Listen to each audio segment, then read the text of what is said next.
Hello dear young learners. आज का हमारा टॉपिक है भारत में सूफी मत का विकास। तो आइए डियर यंग लर्नर्स शुरू करते हैं एक जानकारी। भारत में सूफी मत का विकास। भारत में आने से पूर्व 12वीं शताब्दी तक सूफी मत का स्वरूप निर्धारित हो चुका था।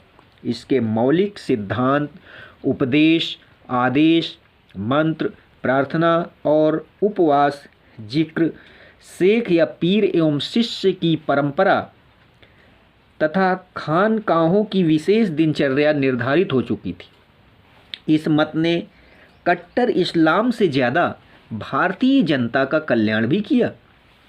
13वीं और 14वीं शताब्दी में सूफी खानकाहों का प्रभाव भारत के कई भागों में फैल रहा था।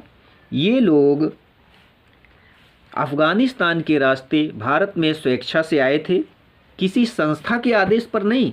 इनका उद्देश्य मानव कल्याण था। चिश्ती, सुहरावर्दी, कादरी और नक्शबंदी प्रसिद्ध सूफी रहे हैं। ख्वाजा मुइनुद्दीन चिश्ती 1192 ईस्वी में शहाबुद्दीन गौरी की सेना के साथ भारत में आए थे। उन्होंने चिश्तिया परंपरा की नींव रखी। उनकी समाधि अजमेर में ख्वाजा साहब की दरगाह के नाम से प्रसिद्ध है। उनके बाद ख्वाजा वरिख्तियार काफ़ी इल्तुतमिश के समकालीन थे।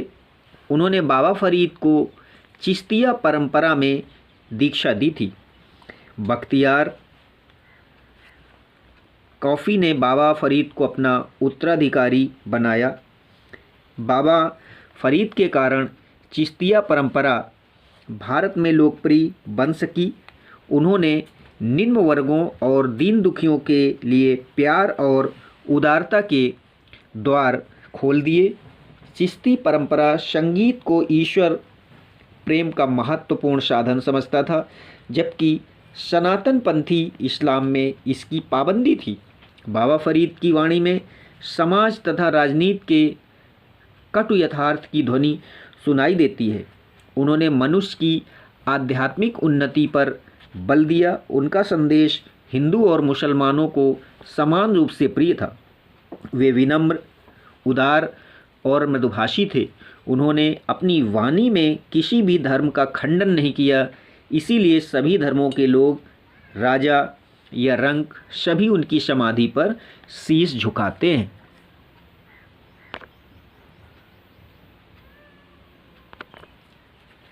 बाबा फरीद के दो प्रमुख शिष्य थे, हजरत निजामुद्दीन औलिया तथा हजरत अलाउद्दीन साबिर। इस्लाम धर्म के अनुयायी होते हुए भी शेख निजामुद्दीन में धार्मिक कट्टरता लेश मात्र भी न थी। उनमें मानव मात्र के कल्याण की भावना थी। बाबा फरीद की तरह उन्होंने भी अपने उपदेशों से मानव हृदय को शांति दी। भारतीय समाज के पीड़ित तथा ठुकराए हुए लोगों ने उन्हें अपना परम हितैषी पाया। उन्होंने हिंदू मुस्लिम एकता पर भी बल दिया। इसलिए उनके नेतृत्व में चिश्ती सिलसिला समस्त भारत में विकसित हुआ। लगभग 50 वर्षों तक जनसेवा में प्रवृत्त रहे। उनके शिष्यों में ऐसे अनेक सूफी साधक थे जिन्हें मुगलों के समय में बहुत ख्याति प्राप्त हुई। शेख सलीम चिश्ती को अकबर तथा जहांगीर से अत्यधिक सम्मान प्राप्त हुआ था।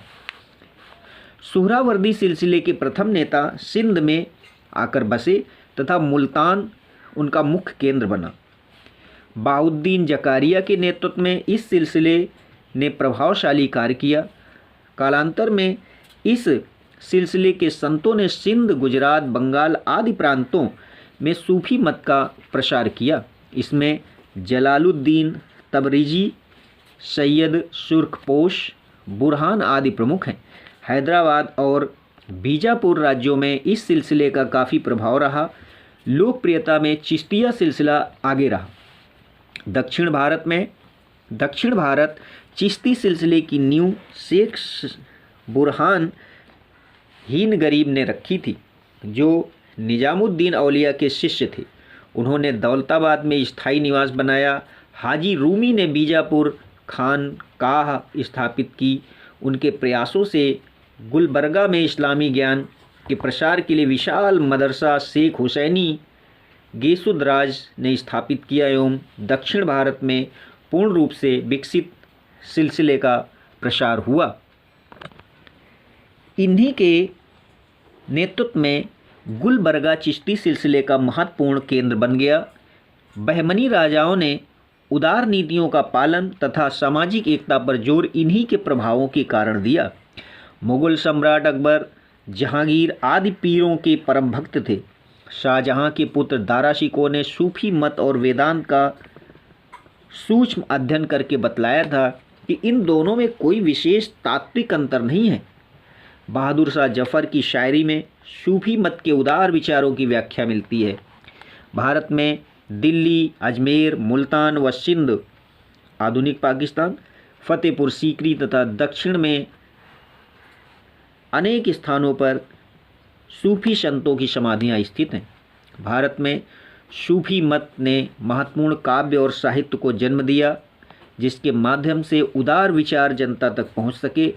उदार उर्दू शायरों ने जैसे जफ़र, मीर, गालिब आदि ने अपनी कविताओं में खुदा और मनुष्य की वास्तविकता को गहराई से पहचाना। तो डियर यंग लर्नर्स, इसी तरह की किसी और ख़ास जानकारी के साथ फिर वीडियो के रूप में हम आपके सामने आएंगे। तब तक के लिए शुभ आशीष।